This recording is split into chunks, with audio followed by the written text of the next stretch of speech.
de 1962, perdón. Vuela la primera réplica del Farman, de un Farman con un motor Genome de 50 caballos de fuerza, que lo había construido el ingeniero, bajo la supervisión del ingeniero Talavera, y el piloto era el mayor Balado. Ese día, el 8 de septiembre, también recordamos que es el día que se corona la Virgen del Carmen de Cuyo, ¿no? La patrona del Ejército de los Andes, y que en 1911 fue eso, por disposición del Papa Pío X, y en el siglo pasado el general San Martín le había ofrendado su bastón de mando, ¿no? Por eso es general del ejército, patrona de la octava brigada de infantería de montaña del ejército argentino y general del ejército. Bueno, después este mismo día, el 8 de septiembre, pero del año 1912, es cuando se inician oficialmente los vuelos para los alumnos pilotos en lo que en entonces Escuela Militar de Aviación, que después pasó a ser Escuela de Aviación Militar, con la presencia del ministro de Guerra. Y yendo más atrás, el 7 de septiembre, se conmemora el Día del Metalúrgico, porque es el nacimiento de Fray Luis Beltrán. Ustedes dirán, ¿qué tendrá que ver Fray Luis Beltrán con la aeronáutica? Y aunque parezca mentira, tiene que ver mucho. Por eso dejé esta efeméride para comentarla un poquito más largamente. Fray Luis Beltrán, como todos ustedes saben, era el que estaba a cargo de la maestranza del Ejército de los Andes, la construcción de cañones, armamento, bueno. Y aparece en la historia una famosa frase que dice: si el general quilara para los cañones, alas tendrá. Entonces, el espíritu quieto de los investigadores y estudiosos ya habían escrito algunas cosas sobre un tal Andrés Tejeda, que era un mendocino que en 1819 había construido un ornitóptero y que había volado. Pero no había, digamos, una investigación profunda que la realiza el ingeniero Batallón, que es el presidente de la delegación Mendoza, don Mario Batallón. Fruto de eso sale un libro que es declarado de interés cultural y social por la entonces Secretaría de Cultura, ahora Ministerio de Cultura, en el año 2011, y también se promulga una ley provincial por la cual se declara a Mendoza cuna de la aviación experimental iberoamericana, porque es el primer experimento realmente probado en toda Iberoamérica que se había realizado y que había volado. No solo por los dichos, los escritos y las investigaciones que había hecho Andrés Tejeda y el valor que tiene ese vuelo, sino también por la imbricación que tiene de lo que había hecho Tejeda, que lo había hecho con cuero, plumas, y con tela del uniforme de nuestros granaderos. De ahí la importancia doblemente patriótica y la importancia para la historia aeronáutica y espacial nuestra.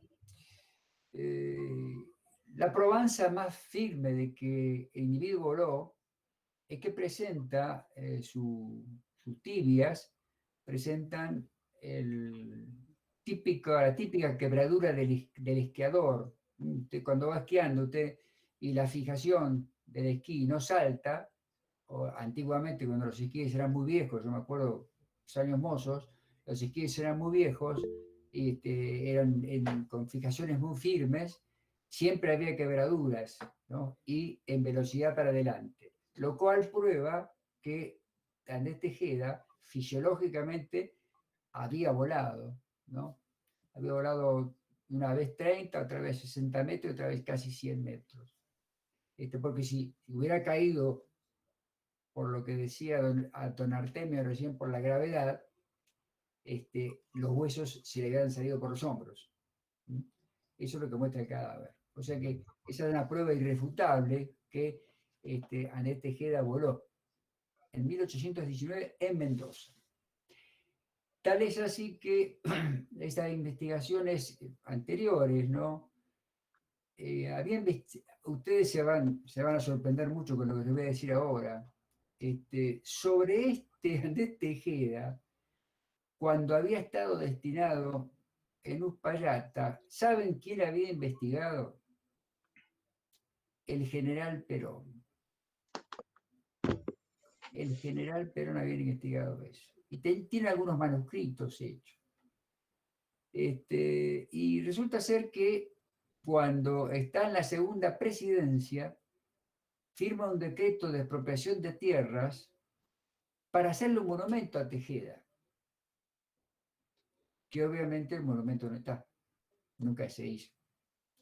Pero cómo es la historia, la madre de las ciencias, soberana de la cultura, que recoge, ¿no?, estas cosas y saltan cosas impensadas, porque ¿quién iba a pensar que esto había sido estudiado hacía allá por 1920, 1925, ¿no? Y nada menos que por un hombre que era un oficial de infantería, ¿no? Y que después, bueno, fue presidente de la República y todos conocemos la historia. Así que aprovechamos también esta circunstancia para rendir un homenaje a este mendocino, a este argentino que en alguna medida, gran medida, fue un visionario y un pionero de nuestra industria aeronáutica, ¿no? Por supuesto, ubicándonos en tiempo y forma y espacio del tiempo que le tocó vivir. Dicho esto, hemos terminado las efemérides, son las 2001, así que si el expositor del día de la fecha nos da permiso, vamos a comenzar con el acto formal académico, que si bien es una reunión de amigos, va a tener también algunas ciertas formalidades para, digamos, sentirnos un poco más en el ámbito académico. El Instituto Nacional Lloberiano les da las gracias a todos ustedes que nos acompañan, el número de 50 en este momento. Les agradece mucho, porque no es sencillo que un día miércoles por la tarde, a esta hora, se reúna un grupo de personas para escuchar virtualmente una exposición, como hicimos en el primer ciclo por Malvinas, pero un poco obligados por esta enfermedad y hemos tenido que recrearnos, y gracias a los buenos oficios y la buena voluntad de Hernán Longoni por su empuje, por su iniciativa, hemos concretado y estamos concretando el primero y estamos concretando el segundo. Si Dios quiere, todas estas conversaciones, estas conferencias, son grabadas, son puestas en el canal nuestro de YouTube, ¿no?, y en el Facebook. Así que cualquier ciudadano puede acceder a volver a recrearlas escuchándolas. También es transmitida en vivo por Radio Constancia, a la cual le agradecemos mucho su patriótico contribución, ¿no?, de las personas de bien que están encarnando la historia aeronáutica y espacial de nuestros tiempos y los tiempos pasados. Dicho esto, voy a leer un abreviado currículum, porque estaríamos mucho rato hablando de don Hernán Longoni, pero vamos a decir que es abogado, bueno, nadie es perfecto, ¿no? De la Universidad Nacional de Loma de Zamora, egresado, es especializado en Derecho del Trabajo, tiene una gran cantidad de diplomaturas en las que mencionaré la diplomatura en Defensa Nacional, diplomatura en Análisis Estratégico del Atlántico Sur, la diplomatura de Derecho Internacional Humanitario, diplomatura en Catástrofes Globales, diplomatura en Gestión y Política Legislativa, diplomatura en Internacional en Comunicación de la Defensa. Es miembro del Instituto Nacional Lloberiano, miembro fundador del SIMAE, Sistema Iberoamericano de Museos Aeronáuticos, en el año 2005. Un sistema internacional de museos aeronáuticos muy interesante, que se reúnen y convocan con las nuevas tecnologías para curación y otras cosas de los museos que hacen a la cultura aeronáutica y espacial. Es miembro también de la Academia Santos Dumont Argentina, miembro de la Academia Jorge Chávez Darnell Argentina, es miembro también del Instituto Güemes-Siano, Asociación Civil, ha sido coautor del libro 1927-1955, La fábrica militar de aviones, y fue autor de DINFIA, el India Alpha 50G2 de guaraní, la industria que fue. Estimado Hernán, estamos ansiosos por escuchar tu exposición, así que quedas en el uso de la palabra. Muchas gracias. Perdón, ¿puedo agregar algo? Es el coordinador de estas charlas, ¿no? Sí, no, ya lo dije. Sí, por Bueno, eso. Bueno, buenas noches, perdón. Ratifica la señora, muy bien. Muy bien, ella es la coordinadora del instituto. Siempre tiene que tener la última palabra, que es mujer, así que... Hola, Lucre. Buenas noches, ¿cómo les va a todos? Un cariño grande. Hernán, bienvenido. Enrique, un beso grandote. Y acá veo a las señoras participando de esta charla, la profesora Moreno. Muchas gracias. Un cariño para usted. Gracias, gracias. Bueno, perdón, no quiero interrumpir la presentación, Hernán.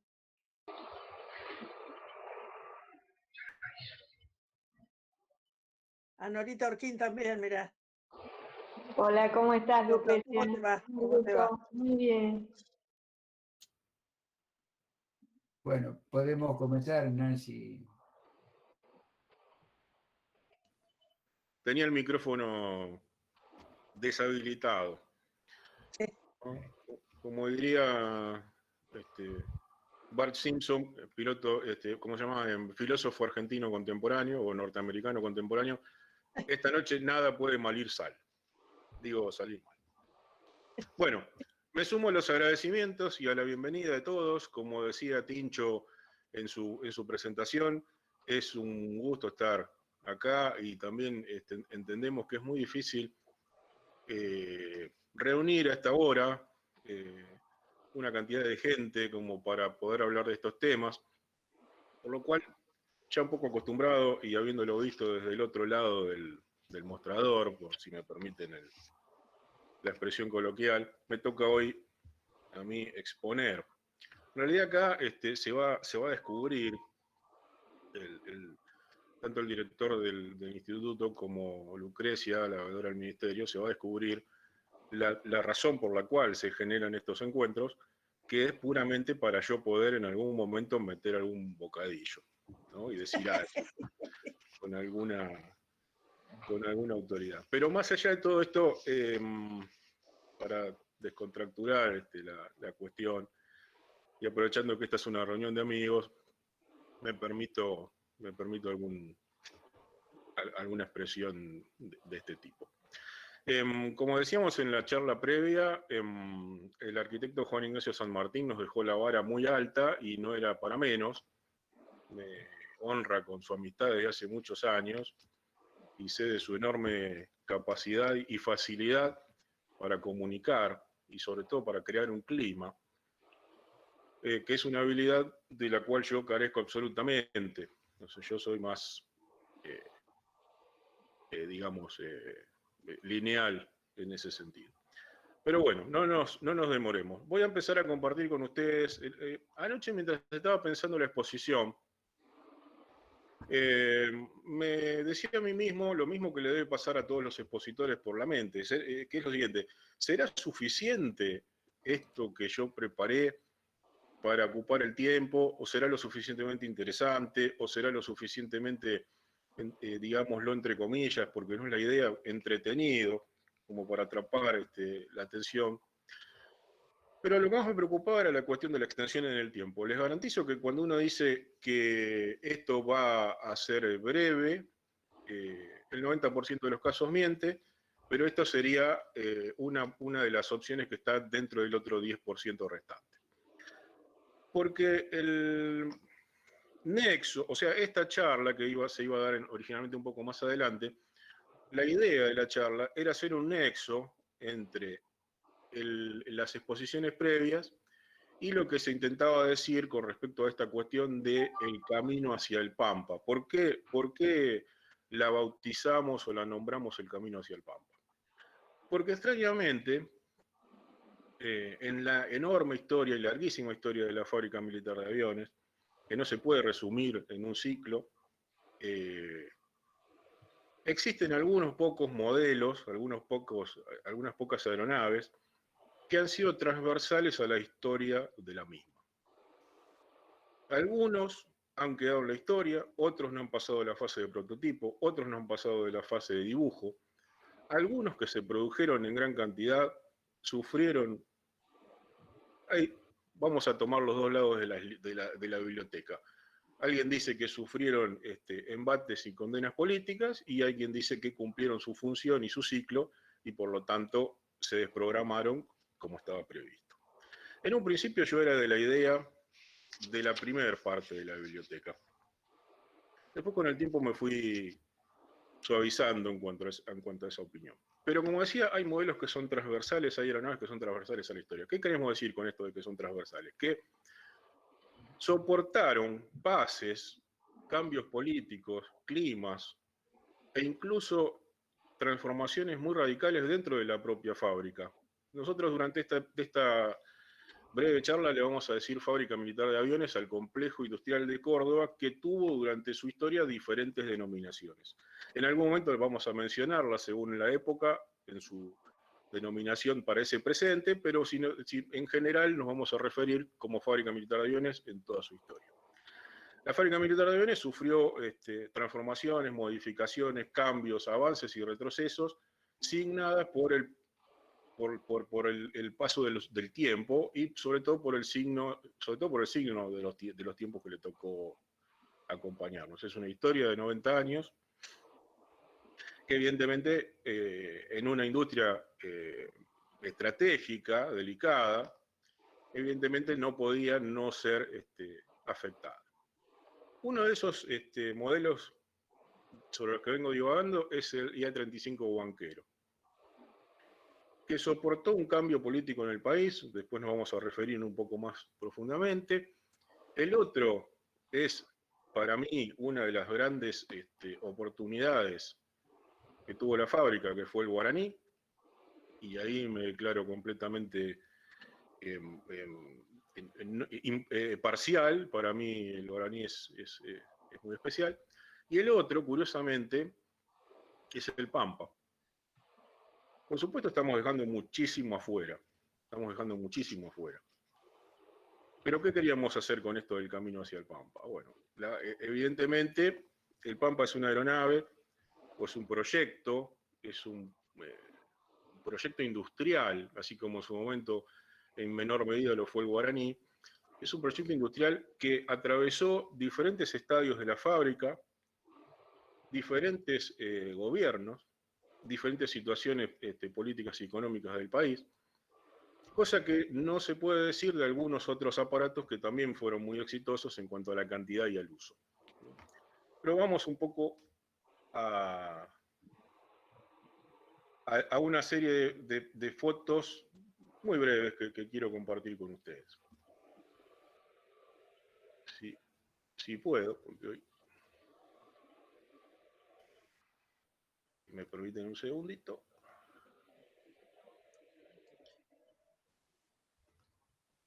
Tendríamos que apagar las cámaras y los micrófonos para que tuvieran mejor... Sí, el que pueda, se lo agradecería. Bien. Esta imagen, no vamos a hacer en esta primera parte de la charla, no vamos a ser muy específicos con los tiempos. Son imágenes ejemplificativas de lo que vamos a ir queriendo decir para llegar, sí, después a la cuestión específica de Pampa. Lo que podemos decir es que el origen de la fábrica militar de aviones signó no solamente el nacimiento de una gran industria, sino además que le proveyó, la dotó de un ADN muy particular. Fue consecuencia de la ley, el otro día Juan nos expuso muy bien, 11.266, dictada durante el gobierno de Marcelo T. de Alvear, que, entre otras, en su artículo 5 expresaba que se dictaba esa ley, que asignaba una partida presupuestaria interesante para el momento, para fomento de la industria aeronáutica, adquisición de material de aviación y aeronáutica e instalación de talleres. Esta ley destinaba 100 millones de pesos de ese momento a la adquisición de material bélico en el exterior. Sin embargo, la ley 12.709, ustedes me van a perdonar, pero es una malformación profesional la cuestión de las leyes, originó la Dirección Nacional de Fabricaciones Militares, y dentro de ese ámbito, las primeras industrias radicadas en relación a la defensa fueron Río Tercero y luego la Fábrica Militar de Aviones. La Fábrica Militar de Aviones se crea por decreto de julio, del mes de julio de 1927, y se publicó en el Boletín Militar 2198. Si bien esta ley de abastecimiento militar, que se denominaba así, tenía por finalidad traer material del exterior, lo que terminó sucediendo fue, durante la presidencia de Justo, que en las manos, primero de Francisco de Arteaga y después de Bartolomé de la Colina, dos de los directores próceres que tuvo la fábrica, que la fábrica inmediatamente, como perteneciente al Estado, y sobre todo bajo el ala en ese momento el ejército argentino, no existía todavía la Fuerza Aérea, que faltarían 20 años todavía para ser creada, se le dio impulso a una serie de programas que inicialmente se basaron en licencias. Como bien explicó Juan, la primera licencia que se adquirió fue la del Bristol F-2, una aeronave de observación armada, inglesa, de que se preveían fabricar 15 en un principio, pero de todas maneras se fabricaron y no se llegó a cumplir completamente el objetivo. La siguiente aeronave fue el Avro 504 Gosport, un avión también de entrenamiento y observación.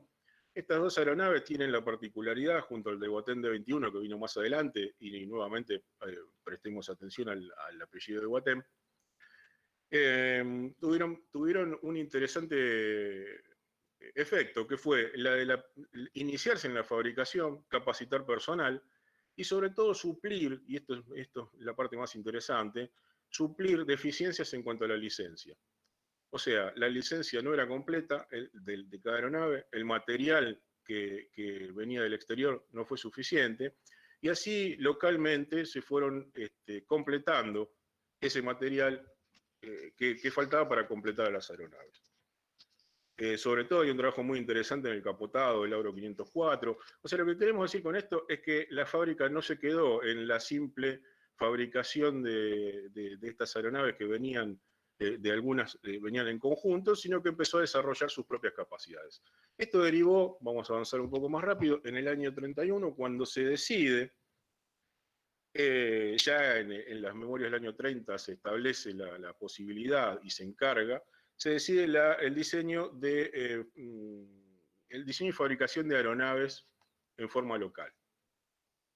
Las aeronaves que se fabricaron en forma local podemos definirlas como fue, a pesar del cambio de filosofía que vamos a ir viendo en la dirección de la fábrica, pero la podemos definir como de punta, como de tomando un cierto riesgo técnico en la confección y en el diseño. Y acá los ingenieros que están presentes me van a saber disculpar las licencias en cuanto a lo poco técnico de lo que voy diciendo, pero las primeras aeronaves nacionales eran aeronaves del periodo de entreguerras, eran aeronaves monoplanas, de construcción al cromo molibdeno, o sea, de fuselaje metálico, con los largueros y parte del ala en madera. El primero fue la S-1, un avión civil, triplaza, que se comodificó y pasó a ser el AMOE-1, que fue un avión de observación militar, del que se tendrían que haber fabricado 3 unidades y se fabricó 1. Mientras esto sucedía, ya en la década del 30, se designaron representantes comerciales en Brasil, Chile, Uruguay y Paraguay. Ya en ese entonces, la fábrica intentaba una cierta proyección a nivel regional.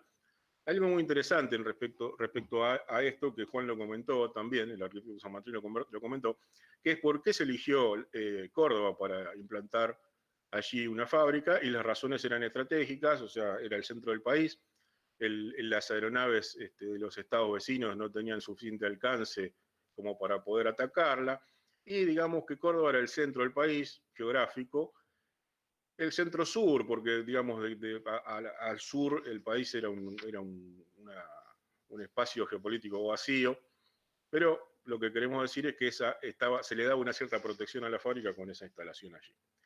Instalación que hoy, digamos, ya no lo tendría, no tendría esa debido al avance técnico de las aeronaves y de los medios de ataque, pero bueno, sigue siendo un lugar de lejanía, no está pegado a ninguna frontera. Así, la fábrica se dedicó a establecer o a diseñar este tipo de aeronaves. Vamos a ver si podemos compartir. Bueno, estos son talleres. Esta es la piedra fundamental que se puso en el año 26. Juan también nos habló en la última charla de esto. Bueno, este es el Bristol F2 que mencioné hace un ratito. Y esto, acá es un taller de armado donde se ve a la derecha la trompa, el motor Lorraine, que se fabricó también bajo licencia en el país, de un Deguaten D-21, un avión de caza, y a la izquierda se ve el fuselaje de un Bristol F2 siendo completado. Estos son los recortes periodísticos de la época, y este es el Avro 504 Gosport, que también fue una de las primeras licencias. Acá vemos la fabricación de los Gosport, un D-21, la línea de 21, y este es el AS-1, la fabricación. Acá vemos el avión terminado. Acá a esto me refería con los avances técnicos que siempre estuvieron presentes en la fábrica. Vemos que es un monoplano de una construcción que hoy es antigua, pero que en ese momento no lo era, con una cabina cerrada, también un dato interesante, ¿no? Y un motor radial. Este es el AS-2. Este es el AT-1, es una aeronave de transporte con el que se hizo la primera línea que unía Córdoba con Buenos Aires. Se fabricaron 3 aviones. Acá lo vemos también. Bueno, este es una DMO-3. Detalles de la fabricación. Voy avanzando porque esto lo tendría que haber ido pasando. ¿Me escuchan bien? ¿Hola? Sí, perfecto. Bueno, Perfecto.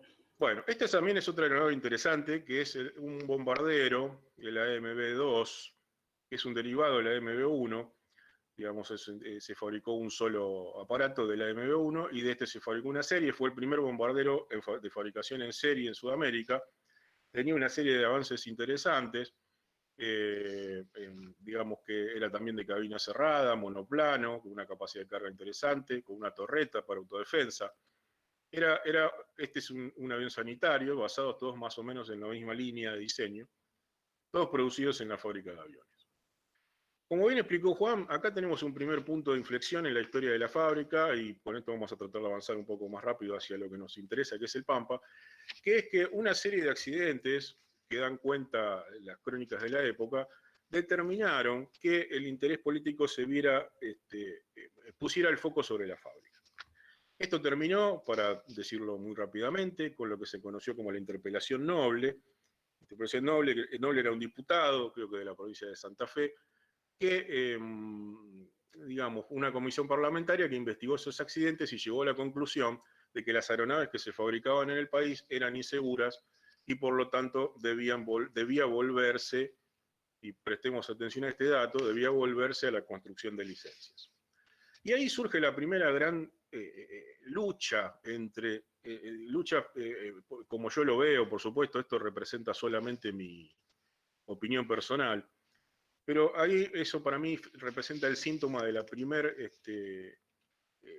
lucha interna que vio la fábrica en cuanto a dedicarse al desarrollo de aeronaves propias, de diseño propio, o, y hacemos hincapié en la O, aeronaves bajo licencia. Cosa que después, más adelante, vamos a ver que en cierto momento, o en varios momentos, son dos filosofías que se superpusieron. De hecho, cuando mencionemos un poco más adelante el Guaraní, el avión IA-50 Guaraní, derivado del Guanquero, un desarrollo muy interesante y muy buen avión derivado de este IA-35 Guanquero, tuvo problemas de remachado y tenía problemas de pérdidas de combustible en los tanques interiores de ala, y se determinó que el problema venía del remachado. ¿Qué quiero decir con esto? No es que me voy para el rumbo de los tomates, sino que lo que se decidió en ese momento en la fábrica, adelantándonos 30 años, ¿no?, es que la gente que estaba en ese momento en la línea de Cessna, que era una línea de licencias, donde se fabricaban el 182, aeronaves de la empresa norteamericana Cessna, el personal que estaba en remachado, que había recibido instrucción en la fábrica de origen, pasara a dar instrucción al personal que estaba destinado en Guaraní para perfeccionar y modificar y de esa manera solucionar la cuestión del remachado. ¿Qué quiero decir con esto? Que esa lucha que se suele mencionar en cuanto a que la fábrica o produjo licencias o produjo diseños propios, no es, por lo menos en alguna parte importante de su historia, no es tan tajante.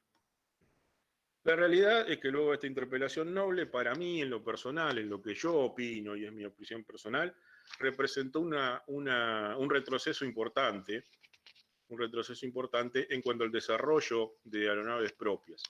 Recordemos también una cosa, estamos en un mundo, 1930, 1940, estamos en un mundo de preguerra, estamos en un mundo, no de preguerra, estamos en un mundo de entreguerras, en donde los estados que eran relevantemente importantes en el concierto internacional tenían su propia industria, se proveían a sus Fuerzas Armadas con su propio material.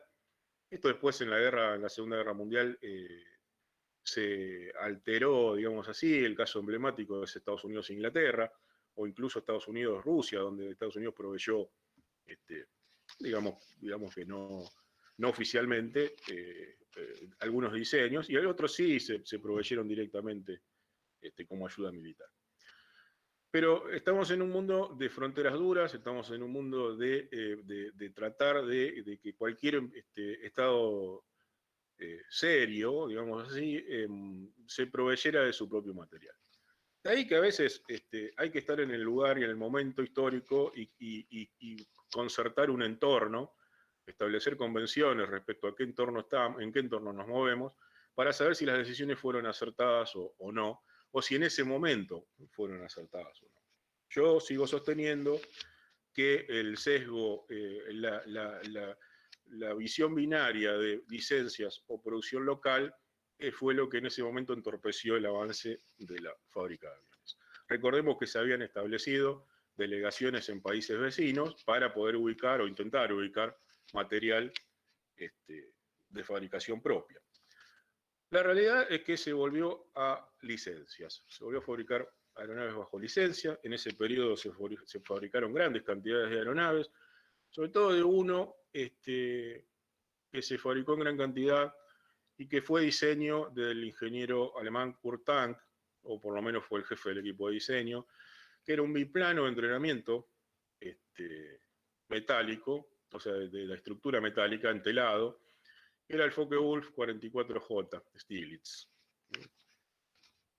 Otro, más adelante, un poco más adelante, pero brevemente, otro aparato de diseño extranjero, una licencia, fue el Curtiss Hawk 75, que se intentó fabricar en el país, se fabricó una serie en el país, pero la necesidad de material estratégico, que en ese momento ya con la guerra en ciernes era difícil de obtener, lo que produjo fue que no se concretara la serie y el aparato quedara, digamos, tuvo una vía de servicio activa, pero quedara relegado porque además era una versión bastante degradada de la aeronave original.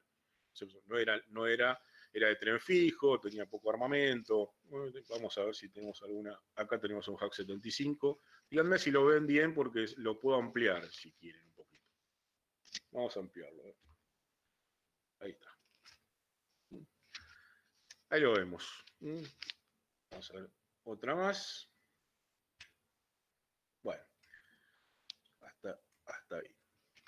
Llegamos entonces a un periodo en el que la Segunda Guerra Mundial es una realidad y en donde la escasez de materiales empieza a ser, de material estratégico, empieza a ser determinante para la continuidad de la fábrica. En ese momento, digamos que se produce como hecho político significativo en el año 43, un golpe de Estado, una revolución, depende de quién lo vea, cómo lo define, que trajo como consecuencia la llegada del presidente Farrell al poder. Carlos, por favor, estás presentando en lugar mío. Carlos.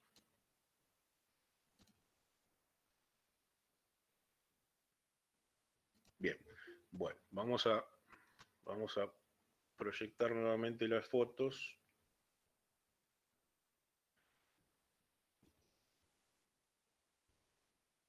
Las fotos tienen una doble función, que es que a medida que uno va avanzando y el alemán lo va atacando, uno con la foto se va acordando, ¿no? Entonces uno pone la foto y dice, ah, cierto, tenía que hablar del Hawk 75. Muy bien. Bueno, Hawk 75, a ver si ahí está, para adelante. Bueno, acá ya nos avanzamos mucho. Bueno, este hecho político significativo que mencioné recién, lo que produjo fue, para la fábrica, siempre ando dentro de la fábrica, fue que con la presidencia del general Perón, la primera presidencia del general Perón, llegara a la fábrica un personaje sobre el cual, personaje en el mejor de los sentidos, ¿no es cierto?, nos tenemos que detener, aunque sea 2 minutos, para hablar. Y que fue la imagen, la figura del brigadier mayor Juan Ignacio San Martín. Juan Ignacio San Martín, un ingeniero aeronáutico recibido en la Universidad de Turín, oficial del ejército argentino, oficial superior del ejército argentino, jefe. Tenía una impronta, le puso a la fábrica una impronta muy particular. No voy a hablar mucho de San Martín porque aquí tenemos presente con nosotros está el nieto, que ya habló suficiente y muy eficazmente respecto de la historia de su abuelo, pero es harto conocida el impulso que tomó la fábrica de aviones. En un principio, vamos a dividirlo en 2 etapas, la de San Martín, que fueron la de los aviones, los llamados aviones de madera, y después los aviones de diseño metálico, vamos a decirlo así. Me voy a tomar esta libertad, con perdón de los historiadores e ingenieros presentes. ¿Qué queremos decir con el periodo de maderas? Bueno, la falta o la escasez, mejor dicho, de material estratégico, metal, aeronáutico, para producir aeronaves, debido a la guerra, lo que hizo fue que la Fuerza Aérea o el Estado Nacional tuviera una cierta debilidad, una gran debilidad en cuanto a su equipamiento, que ya era obsoleto, sobre todo en tiempos de guerra, donde los avances son espectacularmente rápidos.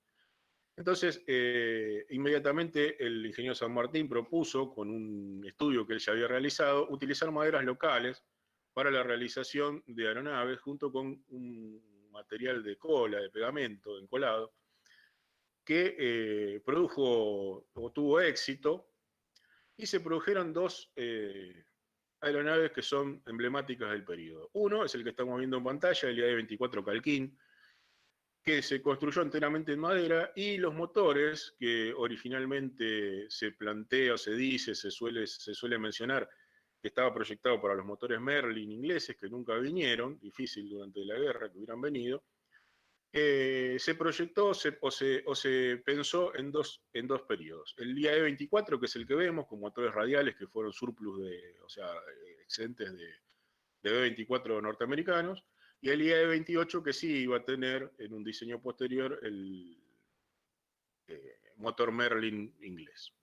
El otro surgió de esta aeronave que vemos ahora, es un NA-16, este no es un NA-16, pero está producido a partir de un NA-16, que la Fuerza Aérea Argentina tenía en grandes cantidades como avión de entrenamiento en la Escuela de Aviación, y al que se le puso un ala nacional de madera con tren retráctil, y que, como muy bien dijo el arquitecto San Martín, fue el primer tren retráctil diseñado y producido en Sudamérica. Se produjo solamente este aparato, pero fue el punto de partida. Bueno, ahora vamos a hablar y vamos a volver sobre este es el Calquín, y quiero llegar acá estamos. El otro fue el IAE-22DL o DL-22, una aeronave de entrenamiento avanzado. Esto lo vamos a emparentar directamente con Pampa más adelante. Una aeronave de entrenamiento avanzado de grandes prestaciones, enteramente nacional, por lo menos se suele decir que en la primera serie se fabricaron 201 o 205, dependiendo quién lo mencione. Se suele decir que la primera serie de 100 llevó el motor nacional y la segunda un motor inglés, un motor un poco más antiguo. En realidad, si uno ve las memorias de la época, ve aviones con los dos motores de las dos series. La realidad es que este avión fue muy interesante porque lo que hizo fue ser el punto de partida de lo que más adelante fue el complejo industrial cordobés. ¿Por qué? Porque el ingeniero San Martín, una vez que se produjo el vuelo del primer aparato, que no llevó este motor, este es un motor que era una semilicencia norteamericana, que es el IA-16 Gaucho, que el ingeniero Magallanes completó y funcionó muy bien. De esa manera el avión era enteramente nacional, o sea, motor y fuselaje. Y no nos olvidemos del instrumental, tampoco se suele decir motor y alas y fuselaje, y nos olvidamos del instrumental, que es muy importante, y ya lo vamos a ver con Pampa, que tiene su componente extranjero en ese sentido, y es algo que hay que tratar de suplir, si se puede, no sé, hay que verlo, hay que ver el entorno. Bueno. El DL-22, una aeronave de madera enteramente nacional. A su vez, este avión, el Focke-Wulf de madera, el E-23, era una especie de copia, con todo respeto, del Focke-Wulf 44 que mencionamos hace un rato, ¿no? Se fabricó este solo, pero fue un intento también de proveer a la fábrica o incluso a usuarios particulares de una aeronave de entrenamiento fácil de volar, de producción enteramente local. Bueno, culminada esta primera etapa, acá tenemos un calquín en la fábrica siendo completado. Se produjeron también al mismo tiempo cuestiones o diseños de riesgo técnico, por decirlo así, o de arrojo técnico, o muy innovadores, generalmente de la mano de los equipos alemanes que habían venido con posterioridad a de la Segunda Guerra Mundial al país. Y acá se produce algo que a mí me gusta siempre mencionar, que es muy gracioso, porque vencida Alemania en la Segunda Guerra Mundial, después de dibujar el mundo, las potencias ganadoras, en Yalta y Potsdam y demás, lo que hicieron fue repartirse el botín, y gran parte de ese botín, un botín muy valioso, quizá más que el propio material, fue repartirse cerebros de técnicos que habían contribuido a la maquinaria y al avance del desarrollo en todos aspectos, pero sobre todo aeronáutico, que es lo que estamos hablando acá, de Alemania, ¿no? Es así que se dice que los que quedaron del lado detrás de la cortina de hierro, ¿no? En la antigüedad, cortina de hierro, eran prisioneros, los rusos los tomaron prisioneros. Los que están en el lado estadounidense o del lado del mundo libre dejaron de ser nazis, y los nazis que se escaparon vinieron para la Argentina. Bueno, como sabemos decir, ni tanto ni tampoco, pero no es el tema ese de la charla hoy. Pero sí es gracioso mencionarlo, ¿no? Cómo se digamos, según el ojo con que se mirara, era la calificación que se le daba al científico. Bueno, la realidad es que al país vinieron equipos de diseño alemán. Los más célebres, los vamos a mencionar, fueron Kurt Tank y Reimar Horten. De Tank vamos a hablar un poquito más adelante. Horten hizo o realizó o se especializaba en diseños de alas volantes, y de hecho diseñó y fabricó, y se fabricaron en el país aeronaves planeadoras de alas volantes que tuvieron un éxito. De hecho, una de ellas cruzó la cordillera de los Andes, ¿no? en vuelo sin motor. Y que era una aeronave de transporte, el IAE-38, Naranjero. El Naranjero está controvertido si se llamó o no se llamó Naranjero. La realidad es que el sobrenombre popular es ese, ¿no? Es un ala volante con una carlinga colgando, con 4 motores. Estuvo penalizado porque nunca se consiguieron los motores indios, que eran más potentes, para poder impulsarlo, y llevó los gauchos, que eran menos potentes. Y ahí tenemos una pequeña intersección, que es que este aparato no... Lo que se dice y lo que pudimos averiguar y lo que vimos en documentación de la época es que este aparato no llevó los motores que debía llevar, porque en ese momento había otro diseño, quizá un poco más seguro, no sé cómo decirlo, un poco más convencional, que fue el IAE-35 Banquero, el que llevaba los motores YAR-19, el Indio. También de completamente diseño y desarrollo local. Bueno, ¿qué queremos decir con esto? Que la fábrica no solamente estaba abocada a la fabricación y diseño de las aeronaves que se producían en serie, del E-22, del E-24, bueno, Focke-Wulf y demás, sino que estaba en gran medida dedicada al desarrollo de prototipos o de proyectos de cierto riesgo técnico. Por ejemplo, el archiconocido Pentaturbina, una aeronave que no es diseño de Horten, sino de Tank, que podría haber sido, o se había propuesto, o se la menciona publicitariamente como una posible aeronave de transporte de pasajeros ya de motores a reacción. También es muy interesante que en este periodo la fábrica de aviones se ve inmersa en un cambio tecnológico muy importante, que fue el pase o la irrupción de la turbina en gran escala. La irrupción de los motores a turbina en gran escala en el mundo. Y así el ingeniero, un equipo liderado por el ingeniero de Guatem, aquel que habíamos mencionado al principio, y un gran equipo de ingenieros argentinos produjo en 13 meses el diseño y puesta en pista y vuelo de este avión que vemos ahora, que es el IAE-27 Pulqui 2. Acá ya estamos plenamente en la etapa de aeronaves de metal, ¿no? Estamos mencionando, si bien fue un poquito más adelante, Banquero, Pulqui, desarrollos de alto riesgo técnico, desarrollos de innovación, al punto que Argentina en ese momento, para bien o para mal, ya nos vamos a explicar más adelante esto, produjo esta aeronave y fue, según qué biblioteca uno lea, la quinta o la octava potencia en el mundo en poner una aeronave de reacción en el aire. La realidad es que yo creo que fue la octava, pero eso no tiene mayor importancia. La realidad es que la fábrica militar de aviones en ese momento estaba en condiciones de, por lo menos, poner en vuelo una aeronave de punta, esto fue en el año 1947, de punta para el desarrollo aeronáutico de ese momento. Paralelamente a esto había terminado la guerra y Argentina había incorporado una gran cantidad de material, sobre todo inglés, 100 aeronaves Gloster, 50 nuevas, 50 refurbished, como se diría ahora, bombarderos estratégicos Avro Lincoln y Avro Lancaster.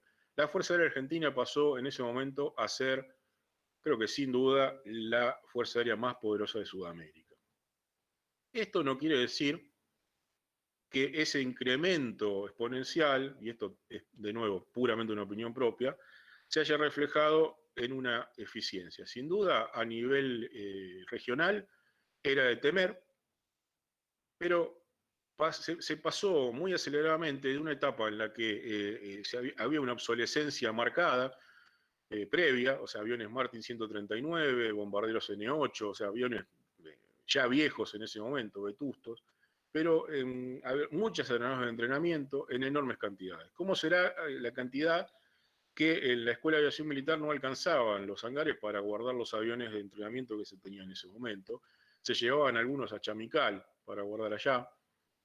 Y eso demuestra o que la Fuerza Aérea creció en ese momento de una manera descontrolada, o que la estructura que tenía en ese momento no estaba pensada para un crecimiento de esa manera. Bueno, también convivían aviones por ejemplo, de origen inglés, de origen alemán, como los Junkers 52, de origen norteamericano, como los DC-3.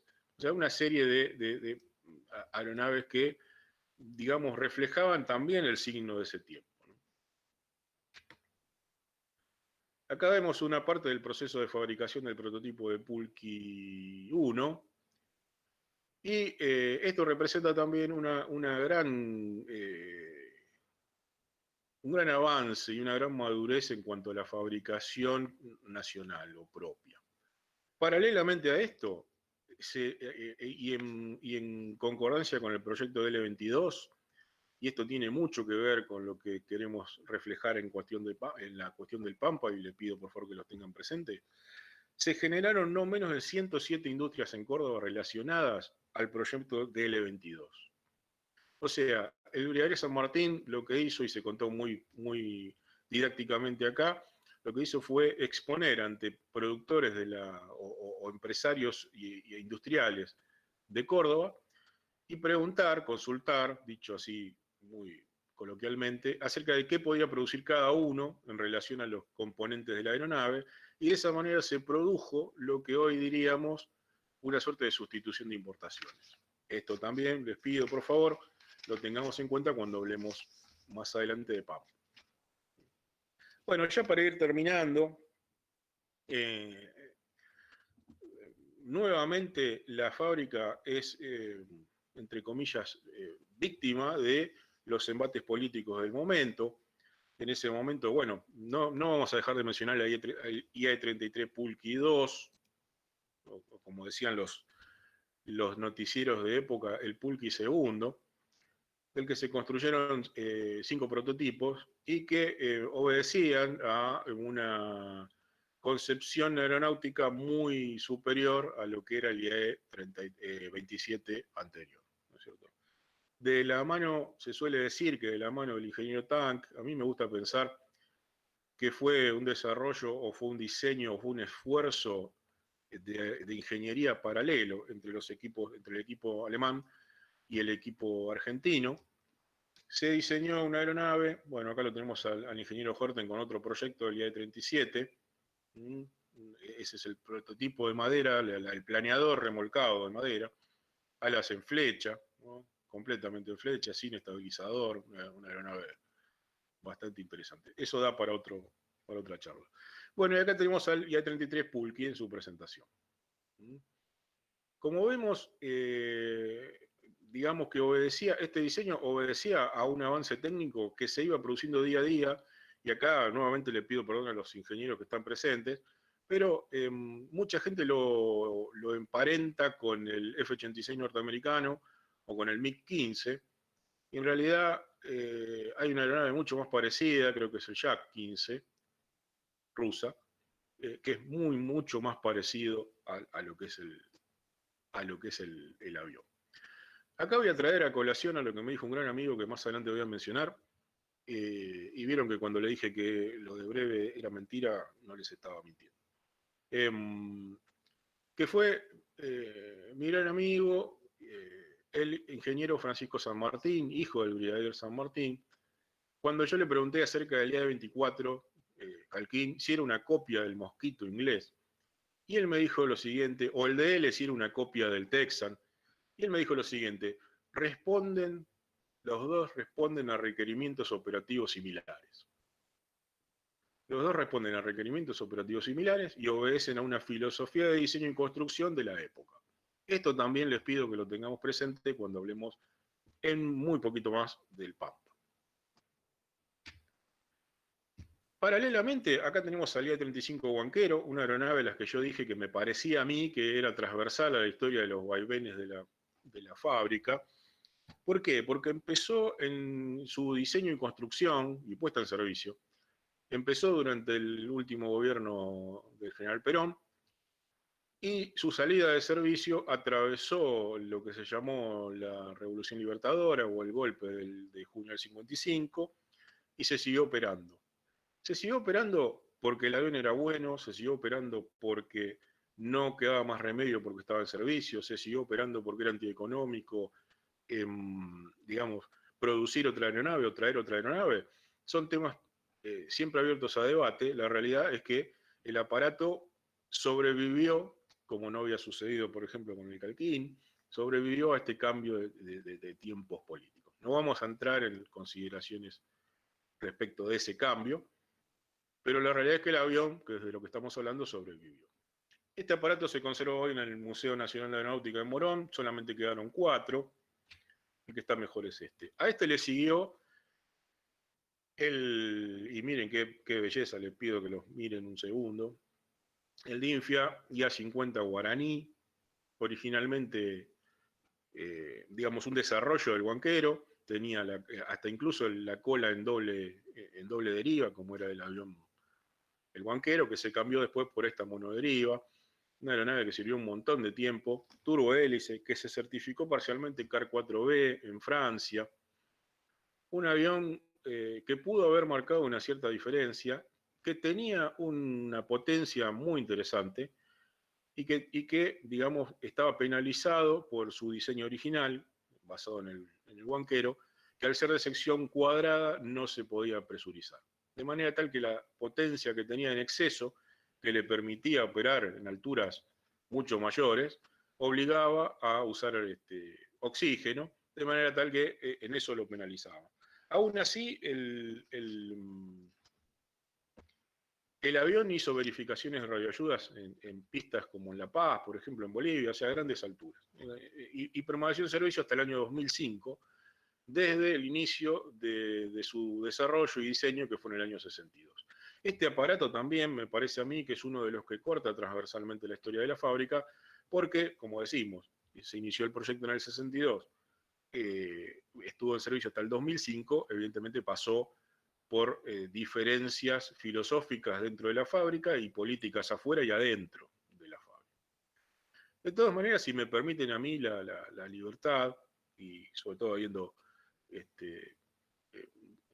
personal, amigos y personal militar que estuvo en servicio en ese momento, a la fábrica, su orientación y su filosofía nunca pudo liberarse de un ADN que le marcó aquella ley 11266, a cuya consecuencia se fundó, que es la de la provisión prácticamente específica de un cliente cautivo como fue la Fuerza Aérea Argentina.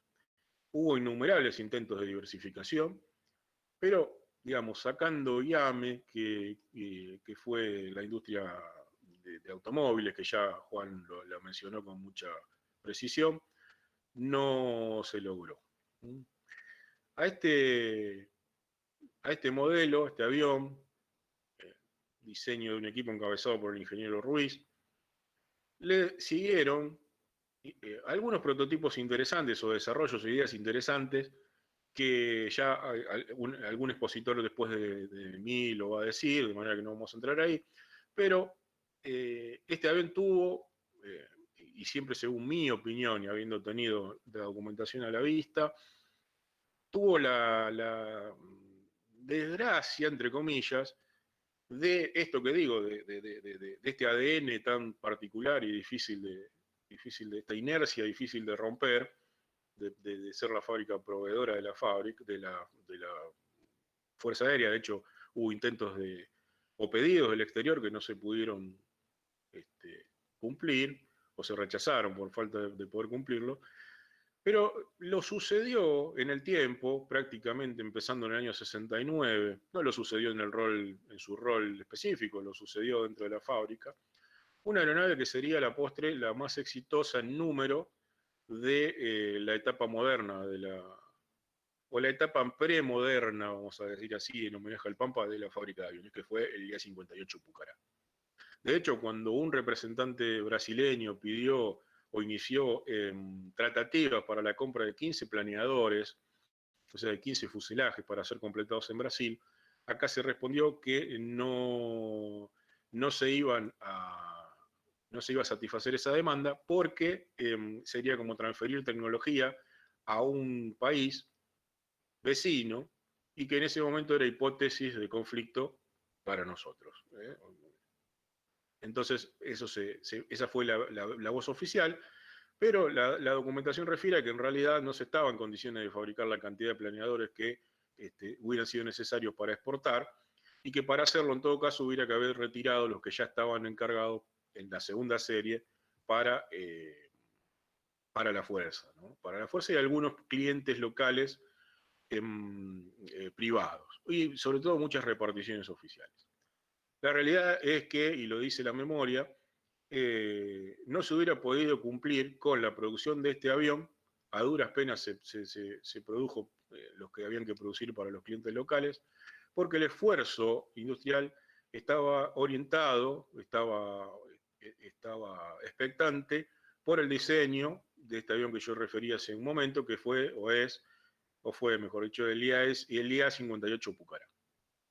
Este aparato de grandes, de prestaciones interesantes, el Pucará. Bueno, acá tenemos una licencia, acá yo me refería hace un tiempo, esta es la importancia de haber puesto la foto.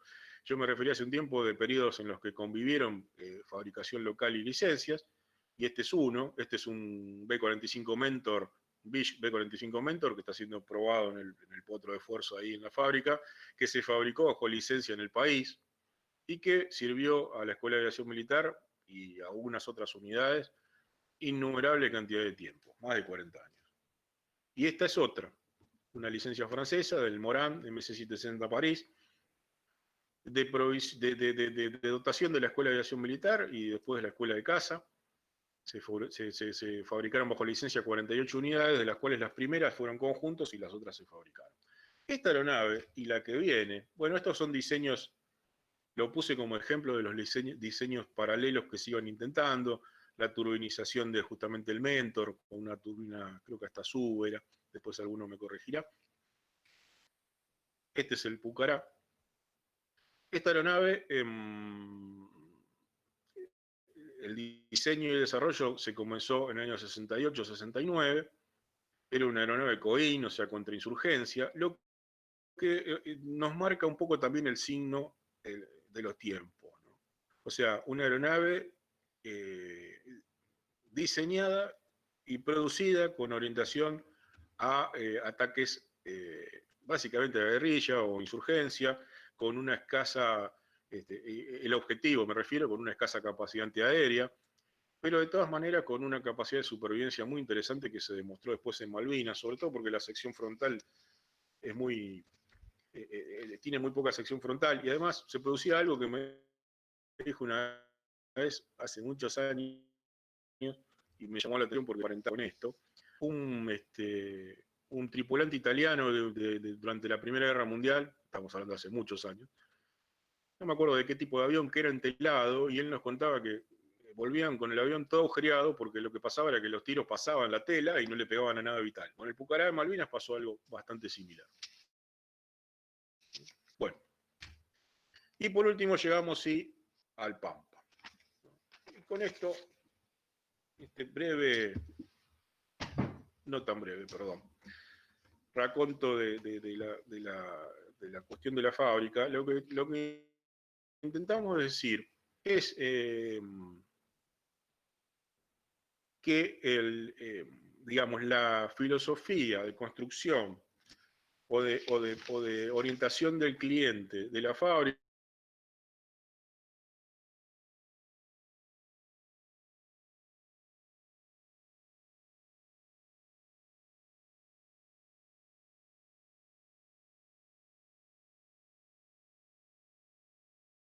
como es esta foto, es en Mendoza, y al 63 Pampa 2-40, que es la última remotorización del avión.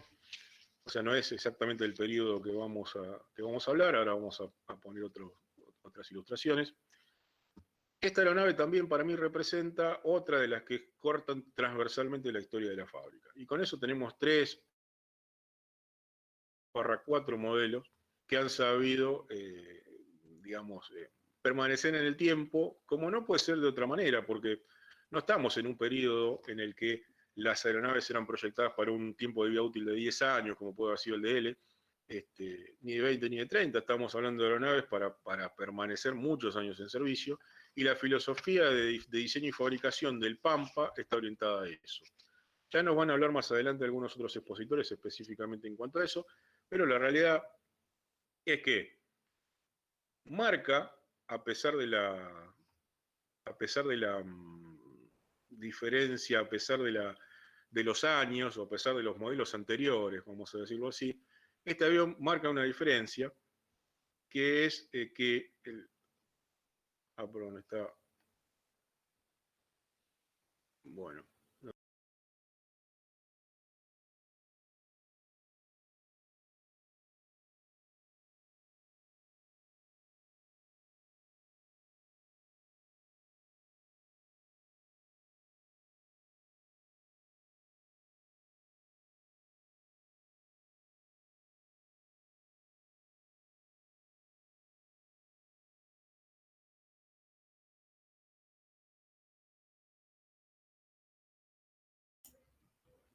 En unos segunditos solucionamos un problemita técnico que tiene Hernán, por favor. Gracias. Hola, hola, ¿me escuchan? Sí, Cristian.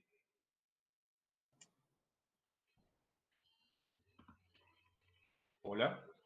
Sí, sale bien, sale bien. Ahí está, Hernán.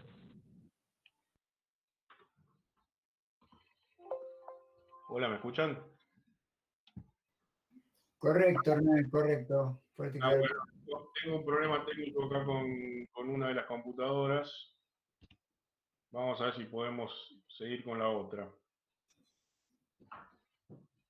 Ok, te esperamos. Un segundito, por favor. Por favor. Sí, ya sé.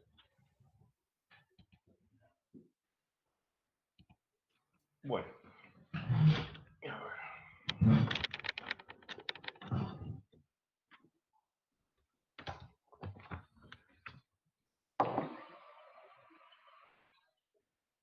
Se escucha bien. Unos minutos nada más dejó de escucharse, pero ya volvió el audio. Bueno, a ver si ahí me escuchan y me ven. Todo. Sí, Sí, sí, Hernán. perfecto, sí, siga tranquilo. Perfecto. Un poco más que me vean, pero hermoso que recién. vamos a pasar, para no arriesgarnos más con la cuestión técnica, directamente al desarrollo del Pampa y de lo que he preparado específicamente sobre el modelo, ¿no? Y si me van a permitir, porque ya los años no vienen solos, se los voy a leer para ser más precisos y para que quede mejor de esta manera. Bueno. Primeramente, quiero agradecer por la realización de o por la ayuda en la realización de este pequeño trabajo, que sí les garantizo que va a ser breve, a los ingenieros Artemio Sánchez, Alfredo Arce, Carlos Pauletti, Gonzalo Rengel, Pablo Nasle, al doctor Tamaño, al licenciado Souto, que también actuó de corrector, y a mi gran amigo, el técnico y gran conocedor y muy hábil técnico aeronáutico, Juan José Martínez. También quiero agradecer al brigadier Sismondi, que también me ayudó con la producción de este trabajo hace ya unos cuantos meses. Y quiero agradecer a todos los presentes, al arquitecto Juan Ignacio San Martín, y también, aunque hoy no esté físicamente con nosotros, al ingeniero Francisco San Martín, padre de Juan, hijo del brigadier San Martín. Es un poco decir hijo de o padre de, es un poco ingrato porque en realidad tiene su propia historia y es muy rica y muy interesante, y algún día a lo mejor podemos hablar de eso. Todas las fotos, salvo de disposición o expresión en contrario, tienen el crédito del Área Material Córdoba, Centro de Ensayos en Vuelo, Fábrica Militar de Aviones o Dornier, y son de la colección de Juan José Martínez, que muy amablemente las han provisto para esta charla. Bien. Hablar de un sistema de armas, vamos a la primera filmina, es complejo, por cuanto si bien la cantidad de aeronaves fabricadas parecería exigua en el caso del Pampa, el esfuerzo que implicó su desarrollo, tanto en dinero como en material y personal, obliga al historiador a nadar en un mar de documentación y bibliografía. Acá no sé si se escuchó antes de que se corte, pero lo que quería decir era que tomamos como caso emblemático como idea fuerza para este ciclo de conferencias al Pampa, porque en nuestro entender produjo un cambio de filosofía de fabricación que pasó, o intentó pasar, yo creo que lo logró en gran medida, de ser una especie de artesanado, una serie de artesanado en gran escala, como fue, por ejemplo, el caso de Pucará o el caso de Guaraní, ahora me explico, a una fabricación en serie con materiales modernos y métodos modernos, ya lo vamos a ver.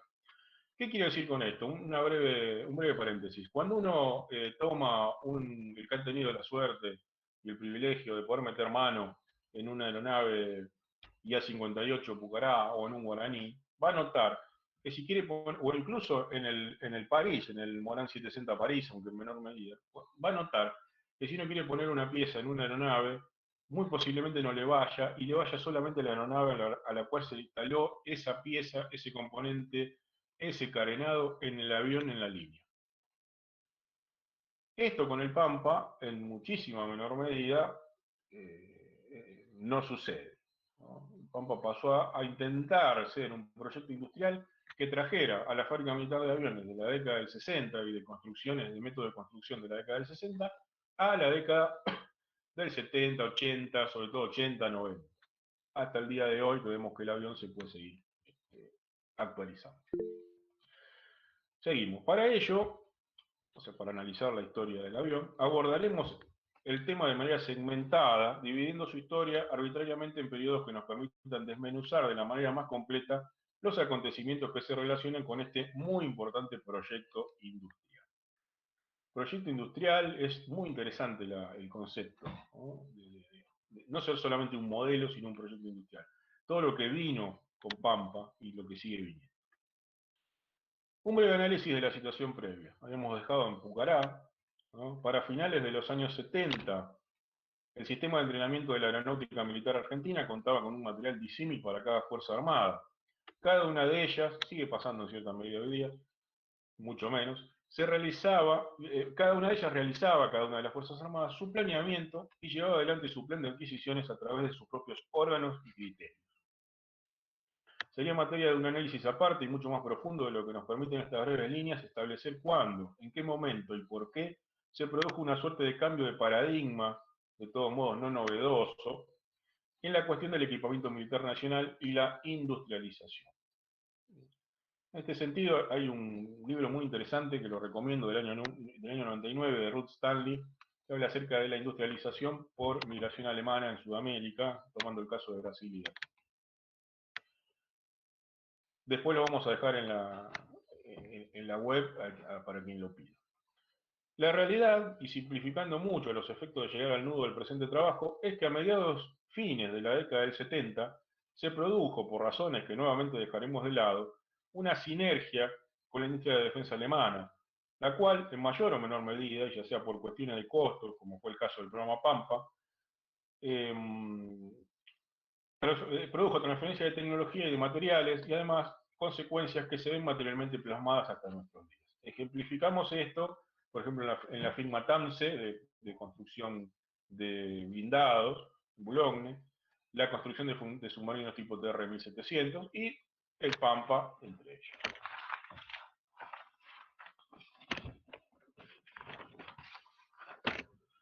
Surge entonces, el programa más célebre de ese momento era el IA-58 Pucará, como lo veníamos diciendo, cuyos ejemplares se venían entregando y manteniendo desde hacía años. En el año 1975 se entregó el primer Pucará a la tercera brigada aérea, que en ese momento no era brigada, y que tenía un solo avión en ese momento en servicio en su cargo.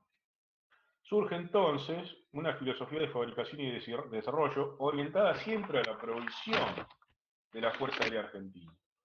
Aunque, en esto sí, y esto también distingue al Pampa, con posibilidades de desarrollo para otras Fuerzas Armadas, de una familia, esto también es muy interesante con el proyecto Pampa, no fue solamente el proyecto Pampa, sino que fue una familia de sistemas destinados a cubrir necesidades de adiestramiento básico, avanzado y de caza, encarnados, acá tenemos el Pucará en servicio y en fabricación, no en fabricación, sino en ensayo en este caso.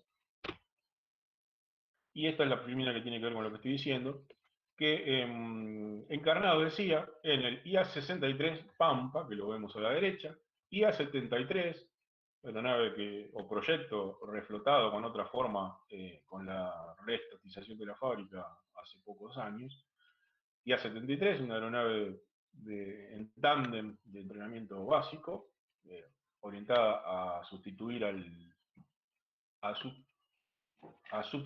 al Mentor. A ver. Y el caza avanzado, que lo vemos abajo, o CA, en las memorias de época uno lo puede ver como CA, que responde a caza avanzado, que a la postre, nos adelantamos, sería el TKF que venía proyectando la Dornier en forma privada, y que con los años, vale aclararlo, merced a una nota publicitaria, haría nacer la leyenda del Saya 90. Con estas tres aeronaves, o con estos tres proyectos, el área de material Córdoba intentaba cubrir las necesidades de la aviación militar, sobre todo de la Fuerza Aérea, desde la formación básica de sus pilotos hasta la punta de lanza de caza y ataque, con el TK-90F. Hay una confusión muy marcada respecto a un anteproyecto de lo que luego fue el F-18 y se lo confunde con este desarrollo. Bien.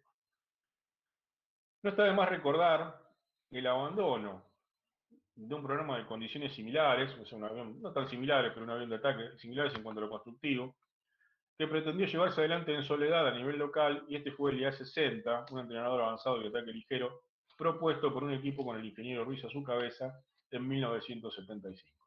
El ingeniero Pauletti nos va a hablar en específico de este proyecto en su momento. Detalle que no debe pasarse por alto, ya que el IA-63 se encaró desde el inicio con la idea de ser realizado con un socio. Si bien entendemos nosotros no de riesgo, porque el cliente estaba asegurado, que le posibilite una transferencia de tecnología y desarrollo que supliría la carencia de experiencia de la FMA en programas modernos de fabricación. Necesidad operativa. El entrenamiento básico de los... Acá tenemos al TK. El entrenamiento básico de los futuros pilotos aviadores militares de la FA de la Fuerza Aérea, se realizaba con el venerable Beechcraft D-45 Mentor. Los aparatos con los que contaba la Escuela de Aviación Militar habían sido ensamblados en la FMA bajo licencia, al igual que el aparato con el que los pilotos lidiarían en su oportunidad, en su formación más avanzada en la Escuela de Caza. El Morán también fue de dotación de la Escuela de Aviación, hasta que hubo un recomodamiento y se destinó todo el sistema a Mendoza.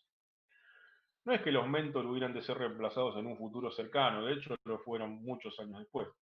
Pero para ese cambio se inició y se dejó casi inmediatamente el mencionado programa IA-73. Podría decirse lo mismo de los París, de los MS-760 París, cuyo reemplazo iba a ser el Pampa, y el Pampa, entrando en servicio en el año 88, la desprogramación del Morán fue en el año 2007. Ese cambio de material, o mejor dicho, la desprogramación del París, que se preveía para el año 84, finalizando la misma en el 87, y como dije, se produjo en el 2007. Nuevamente, no vamos a aburrir con las toneladas de documentación referidas al requerimiento operativo. El brigadier Effici nos va a hablar en su momento específicamente de esto. Me falta una filita. Bueno, acá. Este es la ampliación o la actualización del requerimiento operativo al año 79, cuando se empieza el programa o se empieza a producir el desarrollo del Pampa. Este requerimiento operativo se modificó en el año 81 y ya se le empezó a dar la forma, junto con la empresa Dornier, que fue la elegida, ahora lo vamos a ver, que en definitiva tendría el avión y que tiene todavía. Diremos, y eso sí, y esto es bastante importante, a fin de hacer esto más coloquial, que el requerimiento oficial dice, dos puntos, criterio operativo. Para las etapas básicas y avanzadas de instrucción, el reactor de entrenamiento puede tener performances modestas, tipo MS-760 o Fuga Magister. El avión debe ser apto para acrobacia, formación, instrumental, nocturno y navegación, así como para el entrenamiento en procedimientos tácticos, tiro y bombardeo, siendo deseable la capacidad para instrucción en procedimientos aire-aire. La capacidad táctica y en particular la carga portante no deberán penalizar el proyecto, si bien son deseables.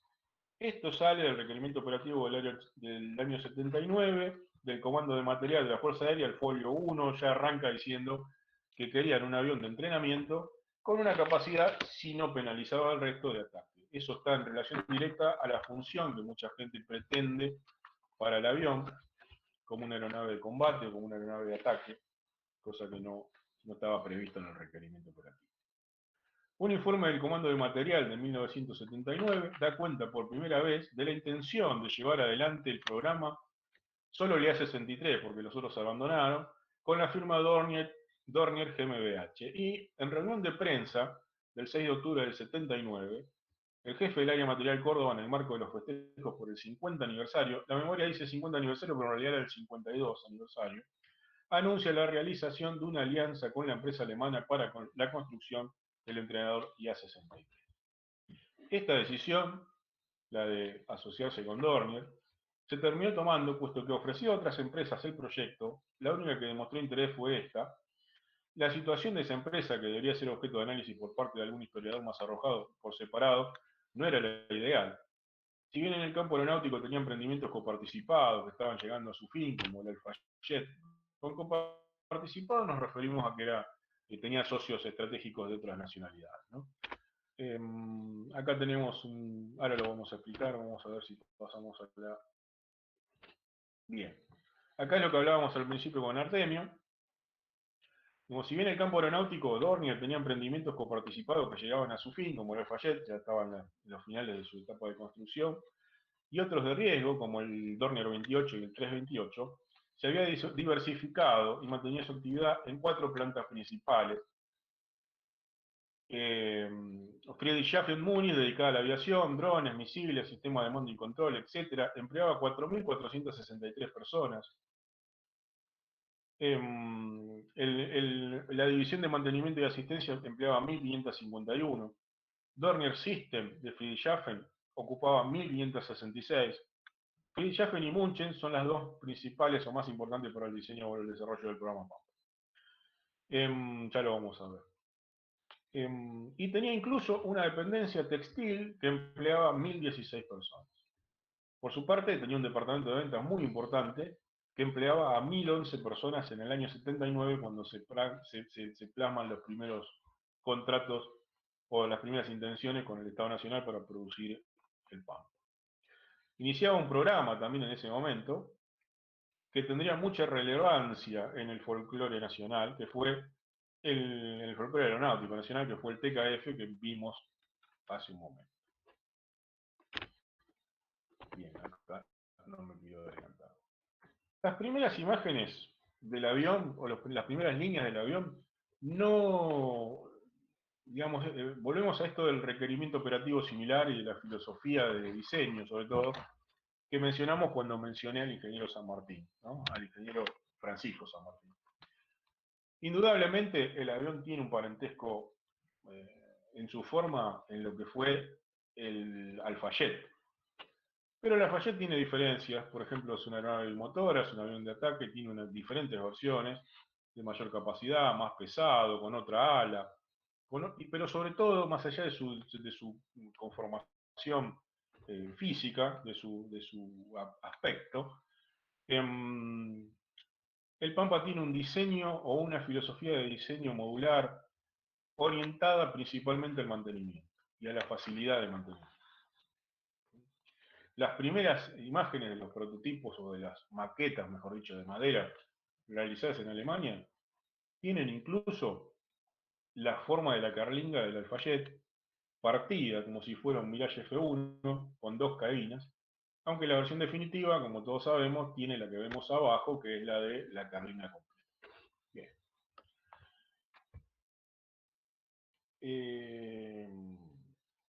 Seguimos. Por su parte, en esta primera etapa,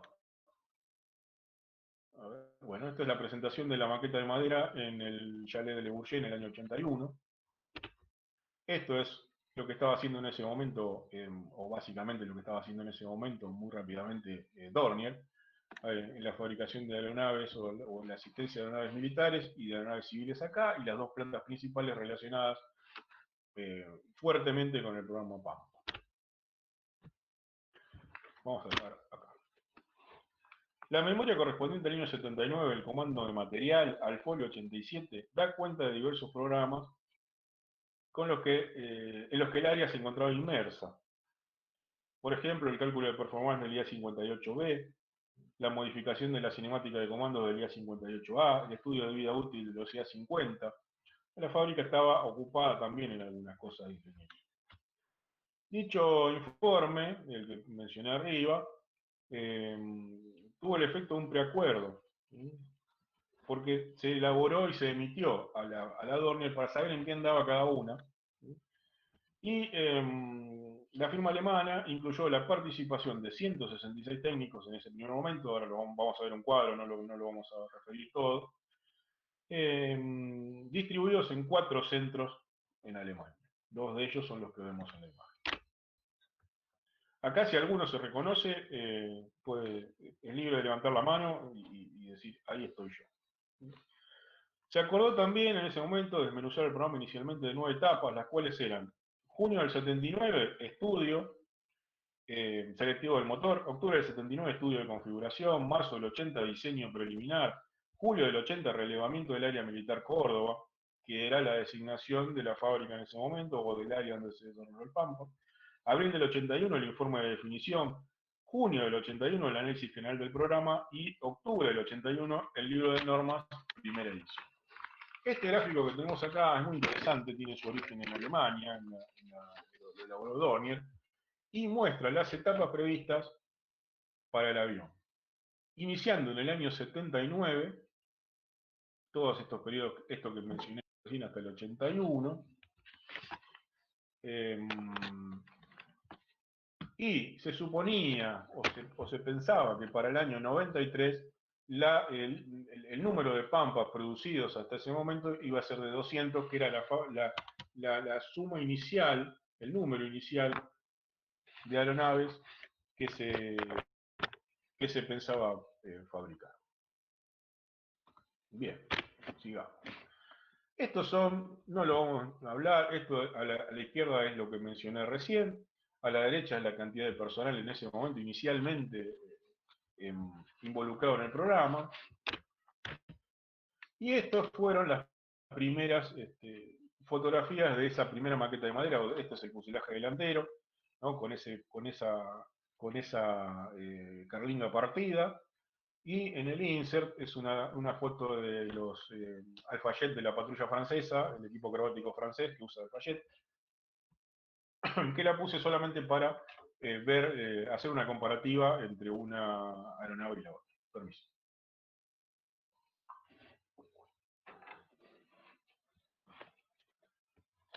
Bien.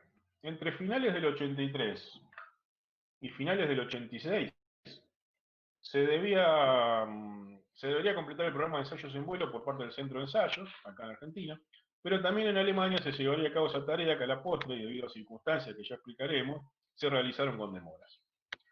Toda la documentación, o sea, todas las conclusiones y datos que estamos aportando en la nota han sido resultado de tener la documentación a la vista.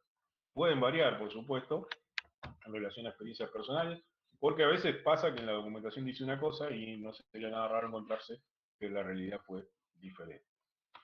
El programa original, trazado en 1979, preveía la construcción de 3 aparatos mensuales, con un techo de 200 ejemplares, como lo vimos recién, cuya fabricación debería terminarse en 1993.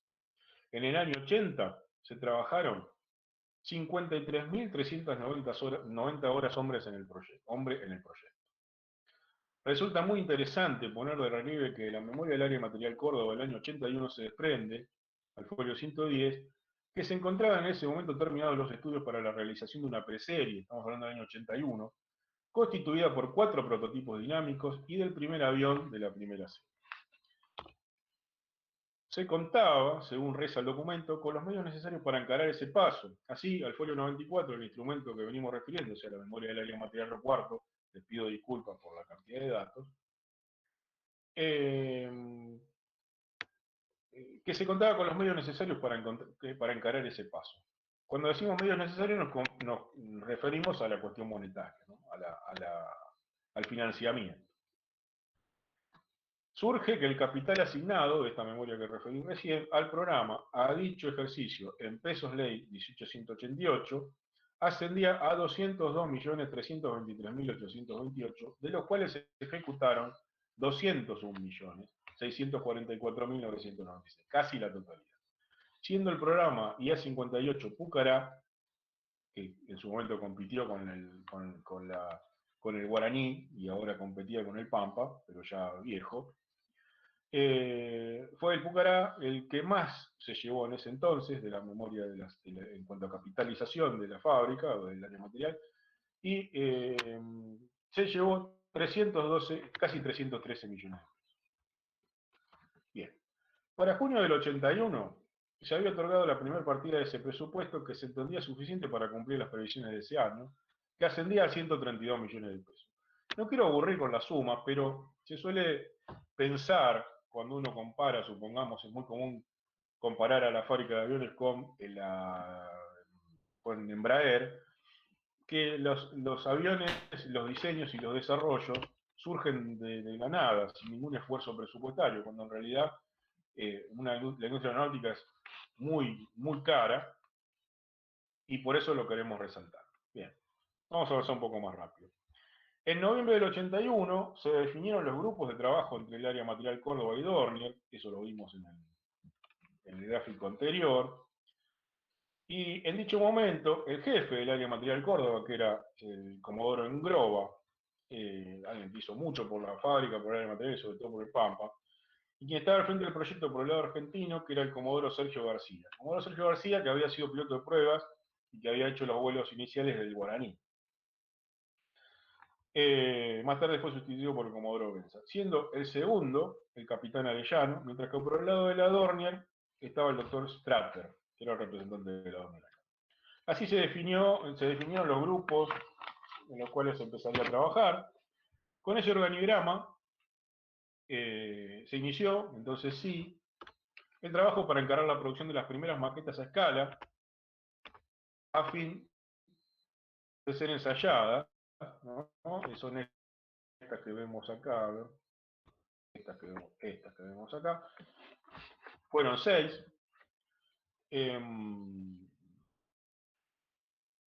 y se ensayaron en diferentes centros de Dornier, de túneles de viento de la Dornier en Alemania. Nunca se ensayó en Alemania, por lo menos documentalmente no encontré el dato. Si se ensayó una célula completa, entiendo que no. Se ensayó sí un ala, que es esta que tenemos acá en la foto, en el túnel de viento, y los ensayos de estructura se hicieron mucho después con los prototipos o las células 1004 y 1005. Vamos a ver ahora esto de las 1000 y demás. En Argentina, por resolución de la Fuerza Aérea 5527, la Fuerza sufrió una reestructuración administrativa que rigió desde el 1 de diciembre del 80. A su consecuencia, y en vista del programa IA-63, se crea el Grupo Coordinación, que dependía en forma directa del Comando de Material, cuya jefatura, la del grupo, estaba a cargo del brigadier Julián. Ya vamos a ver alguna foto del brigadier Julián un poco más adelante. Los contratos estaban a cargo del comodoro Pedro Martínez, el área de ingeniería a cargo del vicecomodoro Ricardo Valenzuela, el área de planificación y producción a cargo del superior 2 Gilberto Havenstein, seguramente más de un presente los debe conocer, y para el año 81 se firma con la empresa Dornier el contrato etapa 3. Comando de material, esto sale de la memoria del 81 al folio 7. Perdón. En el año 83 parece volver con mayor fuerza la idea de seguir adelante con la producción. En ese año se asigna la suma de pesos, 487.510.937. El valor del dólar en ese momento era de 25,65. Después podemos sacar la cuenta. Previéndose para el año 84 la cuarta etapa, o sea, la preparación de la serie inicial. Eran neutrales, perdón, dije bien al principio. En el año 84 se produjeron hitos importantes. Empezaremos destacando que el análisis de la actividad del AMC había sido juzgado como satisfactorio en las conclusiones de la documentación oficial para el 83. Sin perjuicio de ello, la realización de los prototipos a escala natural no pudo realizarse sino hasta tiempo después. Es esto que me refiero acá, que se ensayó el ala y los prototipos, mejor dicho, las maquetas de túnel, que acá las tenemos, a la mayoría de ellas, eran 6, falta una, creo que alguna puede estar repetida, que se fabricaron en Dorney, ¿no? En Alemania. Esto retrasó, esta imposibilidad de hacer los ensayos, retrasó, digamos, el programa e hizo que los ensayos de vibración en tierra, realizados recién en junio del 84, los estructurales y los estáticos se hayan llevado adelante sobre el prototipo 1, la célula 1001, el EX01, los cuales debían ser evaluados por la empresa Dorney. Y acá hay otra cosa, otro dato, otra imagen interesante, que es que lo que produjo el Pampa, me salgo un poco del libreto, es en gran parte referencia de tecnologías. Vimos en una imagen anterior, a ver si no demora mucho, la podemos mostrar, una serie de ingenieros, tanto en Alemania como en Argentina, entiendo que es, con un sistema informático de diseño, de una concepción, digamos, antigua. Y acá, ya para el inicio del proyecto, o mejor dicho, avanzado ya las definiciones, vemos otra tecnología aplicada. Por supuesto, esto avanza muchísimo más rápido de lo que uno lo puede decir, ¿no? Ellos, o sea, los ensayos obedecían, los que referimos a los ensayos de vibración en tierra, obedecían a las especificaciones de un documento denominado Definición de casos de carga y programas de ensayo, del año 84. El cambio de gobierno, en diciembre del 83, trajo consigo cambios importantes a nivel presupuestario, y nuevamente la fábrica sufre o es objeto de vaivenes junto con el cambio político del tiempo, ¿no? En diciembre del 83 se produce el regreso del sistema democrático de gobierno. Ello trajo consigo cambios importantes a nivel presupuestario, pero no generó en ese momento una desaceleración demasiado notable en el programa Pampa, que ya venía observando notables retrasos pese a la fluida financiación. El decreto del Poder Ejecutivo 447, que es de contención del gasto público del presidente Alfonsín, supuso una reestructuración de la planificación prevista dentro del área material. Así se comenzó a trabajar en créditos, el documento dice crédito, pero en realidad son partidas, mensuales, que equivalían a la 12ª parte de las remesas tiradas en el periodo previo. O sea, se produce un ahorcamiento financiero del sistema notable.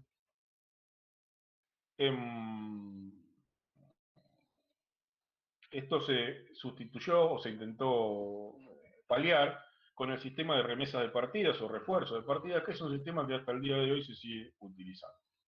Esto indica un fuerte proceso inflacionario, o mejor dicho, era el síntoma de un fuerte proceso inflacionario, y el establecimiento de un sistema que con mayor o menor similitud se aplica hasta nuestro día, como referí recién.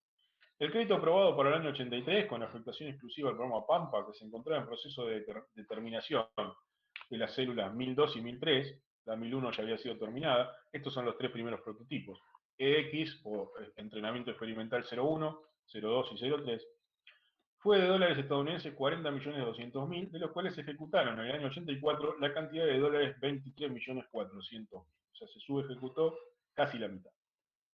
Como dato complementario, diremos que el programa financiero de la memoria anual del área material de Córdoba del 84 se preveía que el Comater transfiriera, y así lo hizo, la suma de 7 millones de dólares estadounidenses para la compra de 12 motores, atento al dato, 7 millones para 12 motores, hoy día es nada, 7 millones para esa cantidad de motores, de 12 motores Garrett o el Honeywell TFE 7312N, que es el motor elegido para el avión.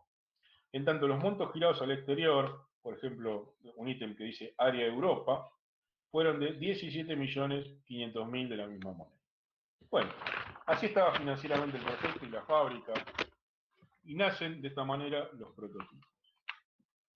Fue en el año 85 en que se produjeron mayores novedades, o al menos algunas más significativas en el día 63.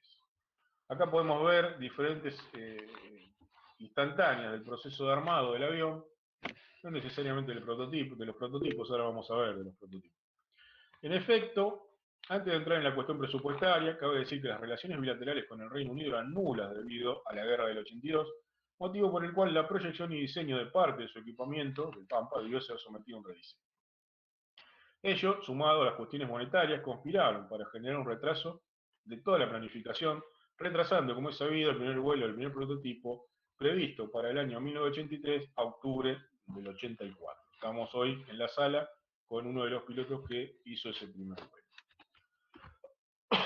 El informe anual del Centro de Ensayos en Vuelo del 85 afirma en su folio 78 que ese centro se abocó al análisis de fallas en los prototipos 1001 y 1002, así como al armado del 1003, y al estudio profundo de cambios en los asientos eyectables. Acá vemos diferentes instantáneas, digamos así, del proyecto de armado de los prototipos. De hecho, si se fijan acá arriba a la derecha, van a ver que el cartel, este es el pabellón 90 de la fábrica, dice prototipos y hace sentido. Bien. En efecto, volviendo al tema de los asientos, los dos primeros portaban los asientos Martin Baker MK8LM de origen inglés. Por esta razón, se inició un extenso programa de revisión de estructuras y análisis de costos con la idea de instalarle el asiento Stencil, lo cual a la postre dio sus frutos, ya que el 1003 y el resto de la flota utilizó ese asiento. Vamos a ver ahora en fotos de la entrega de los tres aparatos de serie que están junto con los prototipos una diferencia en cuanto al equipamiento de los asientos. Consideraciones similares merece la aviónica, que sufrió cambios a varios niveles de la firma Collins. Bien. Acá tenemos estructuras, utilajes de armado. Acá tenemos algo, bueno, adelantándonos un poco en el tiempo, tenemos el esquema del ala que se ensayó en Alemania, y el prototipo 1004, como se ve acá en la cola, que es el cuarto prototipo armado, que no se completó y junto con el 1005 se dedicó a este tipo de pruebas de fatiga y ensayos. Ya los ingenieros que están en el curso, en el ciclo, nos van a explicar mucho mejor eso. Bueno, se intentó también dotarlo, esto con posterioridad. Vamos a avanzar un poco en las filminas, pero ya después volveremos. Acá también se ven instantáneas de los utilajes de armado, en el pabellón 90. Y acá sí tenemos imágenes de aquel octubre del 84, 6 de octubre, cuando el prototipo X01, luciendo el esquema Dornier, anodizado con las puntas rojas, similar al de los inicialmente de los Pucará, se elevó al cielo en esa tarde en Córdoba, siendo seguido por un Morán, el X01, que es el avión que vemos, el Pampa que vemos en vuelo, estaba siendo comandado por el vicecomodoro Genaro Scioli y el mayor Horacio Arefice, hoy presente aquí con nosotros en la sala. Venía siendo seguido por un Morán que estaba siendo piloteado por el otro piloto del centro de ensayos, que es el brigadier retirado Luis Sismondi.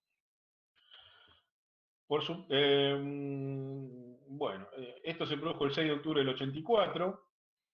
El avión venía siendo sometido a algunos ensayos, en tanto que el 1002 voló por primera vez el 7 de agosto del 85, mientras que para ese momento el 1003, o sea el EX03, se encontraba en un 70% de armado.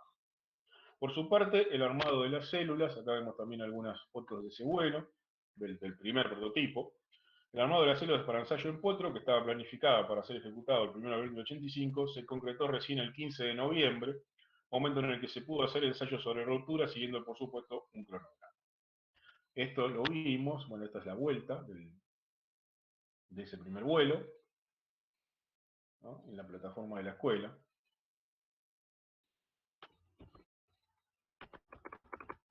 pero ahora como me estaba refiriendo a esto se produjo, estos ensayos se produjeron con retraso.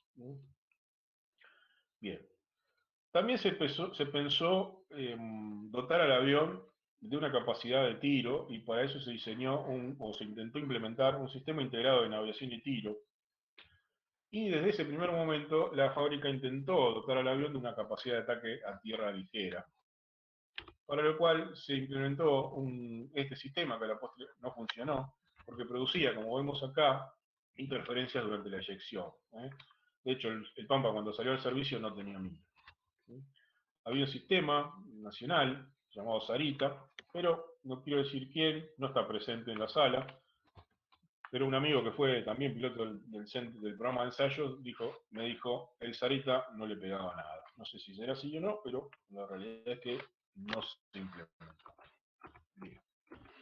Acá vemos una instantánea del primer vuelo, del segundo prototipo, 7 de agosto del 85, y en la foto de abajo vemos al primer prototipo que ya había volado, y de izquierda a derecha tenemos al vicecomodoro, ya en ese momento creo, Horacio Orefice, al vicecomodoro Arellano, al capitán Lombardi, al primer teniente Omar Darío Gelardi, y en ese momento, primer teniente Luis María Sismondi, todos pilotos del centro de ensayo. Uno de ellos lamentablemente fallecería en un Pampa, en Inglaterra, en un vuelo de demostración. Estas son fotos del armado del tercer prototipo y de la presentación en pista del tercer prototipo. Acá lo tenemos a los dos anodizados. Para esa época, como vemos acá, el primer prototipo ya estaba pintado con el llamado esquema Dornier. Hace un momento hablamos del sistema de navegación y tiro, y estas son imágenes de los primeros informes que se hicieron sobre el prototipo 03, del X03, célula 1003, que son de los ensayos de armamento, ¿no? Que se hicieron desde un primer momento. Bien. Esto es algo raro que se pensó, esto se desprende de un informe de la aviación naval, del Comando de Aviación Naval del año 86, perdón.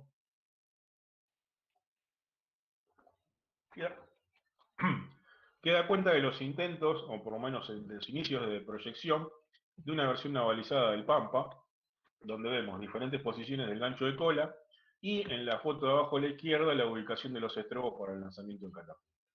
Esto, como sabemos, no se concretó. Bien. Vamos a hablar un poco ahora sí, y ya casi para ir terminando, de la planta motriz. El motor, cuyos orígenes pueden rastrearse hasta los finales de la década del 60, era hijo de un diseño que podríamos llamar secundario, el TSCP 700, que era un APU, una unidad de potencia auxiliar, que es una especie de turbina que se pone en el avión, un avión de pasajeros y que genera, o de avión de gran porte y genera corriente, que estaba siendo pensada para el DC-10. Ese motor pasó a ser uno de los mayores éxitos de la industria y a equipar aeronaves de mediano porte, los Learjet de la Fuerza Aérea, de todos los Lear, pero bueno, en la Fuerza Aérea están equipados con este motor. El modelo elegido para el IA-63 fue el primero de producción. No olvidemos que los inicios de esta aeronave hay que rastrearlos hasta 1979. Y por ese entonces, el diseño 731-2 era un novísimo producto. Se certificó en el 72, utilizando también la técnica turbofan que permitía abaratar costos de operación y sobre todo de cambio de motores, ¿no? O sea, habíamos referido acerca del diseño modular del Pampa, y en realidad el motor se puede cambiar creo que en alrededor de una hora y un poquito más.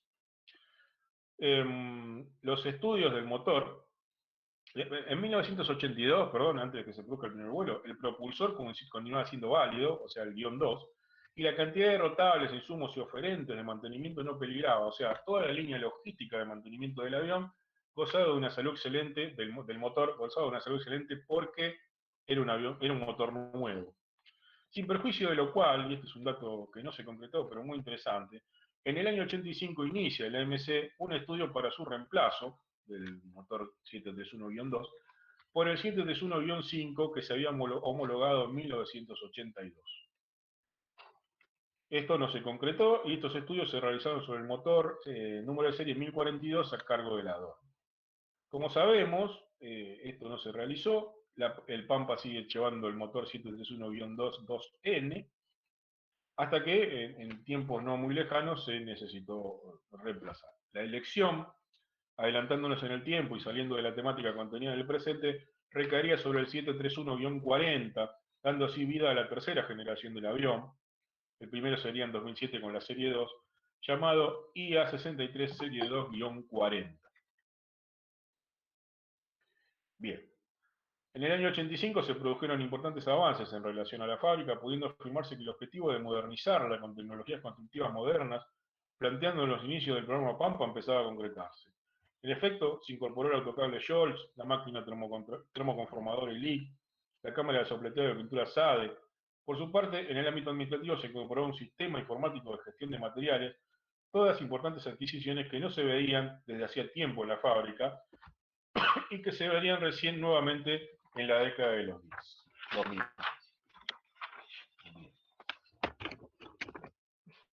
Vamos a avanzar a las entregas, ¿no? Así vamos a ir ya concluyendo esta larguísima presentación. En el año 87, o mejor dicho, el año 87, estaría asignado por una crisis política y económica que dificultaría la realización en tiempo y forma de los avances planificados. Las memorias de la época dan cuenta de significativos retrasos en la provisión de remesas destinadas al financiamiento del programa. De este modo, lejos de llegar a la cifra prevista en unidades fabricadas, se cayó en graves retrasos en las entregas del modelo, los cuales se estaban pensando para 1983 y se cumplieron en 1988. Nos referimos a los 3 aparatos de serie que vemos en las fotos. Es el ECO 801, ECO es el prefijo entrenador, y la serie asignada al Pampa fue la serie 800, de manera tal que 801, 2 y 3 fueron los primeros en ser entregados. Podemos decir que en 1987 se produjo un hecho histórico, que fue el primer vuelo del avión de serie, que fue el 2006. Bien, acá vemos los aparatos previos a la entrega, y acá vemos el acto de entrega, ya con el programa maduro de los 3 primeros aviones de serie, el acto de entrega en la Escuela de Aviación, ¿no? Acá vemos misceláneas de ese acto, ¿no? Vemos al primer jefe de escuadrón en la foto del centro, como vicecomodoro, ay, no me sale el nombre, bueno, ya alguno me lo va a decir, con esto... Gambandé. Gambandé, muy bien, muchas gracias, Gambandé. Estas son instantáneas de esa primera salida, la formación, los aviones fueron destino a Mendoza, llegaron en formación allá, y la primera comisión, o sea, la primera puesta en funciones en un escuadrón operativo del sistema, la unidad receptora del nuevo sistema sería la Escuela de Caza, instalada en la 4ª Brigada Aérea del Plumerillo, Mendoza, donde fueron recibidos los 3 primeros, tal como ya dijimos, y por orden reservada número 3/88 de junio del 88, el Comando de Operaciones Aéreas se crea el Escuadrón 2 Pampa, por expediente 5244-89 del 12 de julio del 88. Asimismo, en la misma fecha se crea por orden del jefe de unidad el Servicio Técnico de Mantenimiento del IA-63, cuyo personal se había capacitado en el primer semestre del 87. Desde el punto de vista de la planificación y en base a lo trabajado con la Dornier de los inicios del proyecto, ya para esto se habían independizado las 2 empresas, se dio inicio ya en soledad a 5 planes de trabajo, con los cuales ya se los menciono y los vamos cerrando.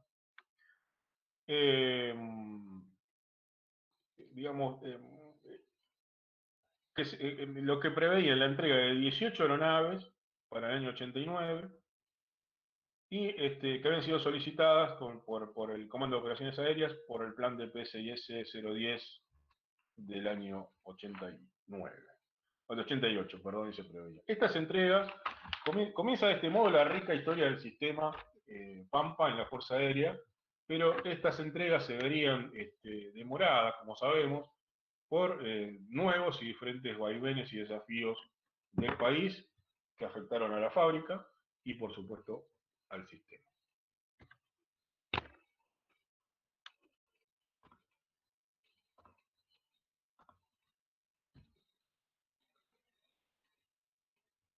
Bueno, con esto,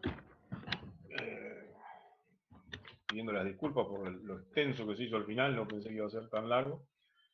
Damos oportunidad a mi exposición, por lo menos, y les agradezco a todos por estar hasta esta hora escuchando esta exposición, que iba a ser breve y les mentí como corresponde a mi profesión de abogado. Terminamos un aplauso.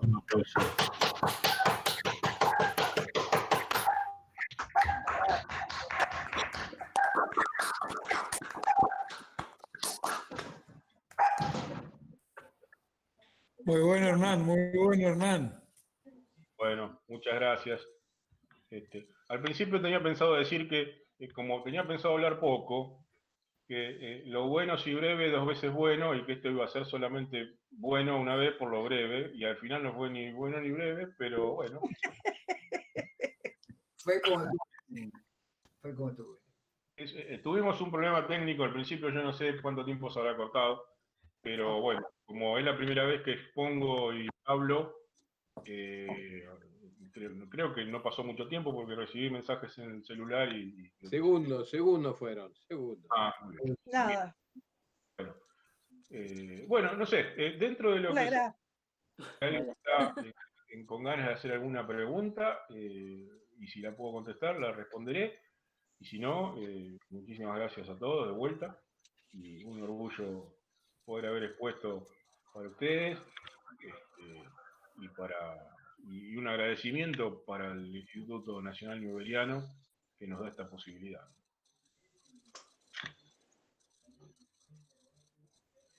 Nada, qué suerte. Nos vamos a cenar temprano.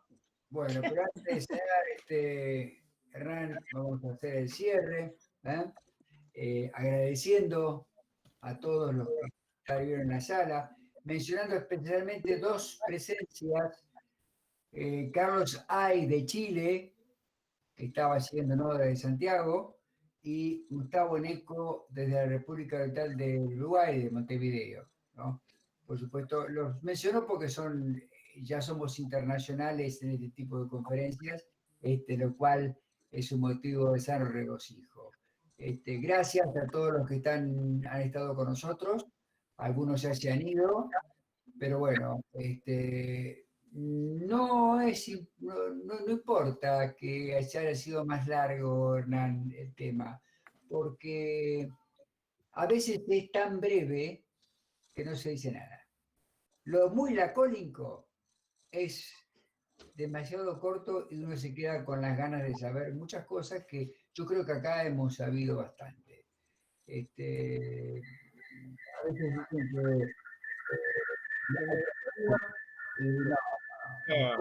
de ponerlas, y son cosas muy importantes, muy serias, muy lindas que nos pasaron.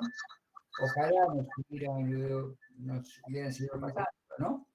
Pero bueno, para eso sirve la historia, que es soberana y es la madre de las ciencias. Y bueno, algún día quizá alcancemos el punto de grandeza que todos aspiramos, en todo sentido y especialmente en la parte aeronáutica. Así que muchas gracias Radio Constancia, muchas gracias Hernán Longoni por la exposición y el armado de este trabajo, y a todos ustedes que nos han seguido todo este rato.